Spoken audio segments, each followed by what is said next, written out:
ताज़ा तरीन वीडियोस के लिए हमारा YouTube चैनल सब्सक्राइब करके बेल आइकन प्रेस करिए ताकि आपको मिले हर अपडेट सबसे पहले। खैबर पख्तूनख्वा असेंबली में अरकान ने नर्सों की भर्ती में कबायली अजला के बजाय बंदोबस्ती इलाके के उम्मीदवारों को तरजीह देने पर एहतजाज किया है। खैबर पख्तूनख्वा असेंबली में अरकान ने नर्सों की भर्ती में कबायली अजला के बजाय बंदोबस्ती इलाके के उम्मीदवारों को तरजीह देने पर एहतजाज किया है। इनकी जानिब से एहतजाज रिकॉर्ड कराया गया है। नर्सों की भर्ती में बंदोबस्ती के इलाके के उम्मीदवारों को तरजीह देने का इल्जाम है, जिस पर एहतजाज किया गया है खैबर पख्तूनख्वा असेंबली में अरकान की जानिब से।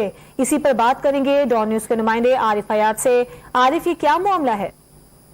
जी बिल्कुल, ये कबायली अजला में भर्तियों के लिए इश्तिहार अखबार में शाया हुआ था, जिस पर कबायली अजला के एमपीएस ने एतराज किया कि इसमें मर्ज एरिया जितने भी हैं उसके जो शहरी हैं उनको फौकियत उसमें नहीं दी गई है, बाकी अजला से लोगों को लिया गया है। इस पर अपोजिशन में जितने भी कबायली अजला के मेंबरान हैं और हुकूमती मेंबरान आपस में उलझ पड़े, आस्तीनें चला ली, एक दूसरे के लिए झगड़े के लिए उठे।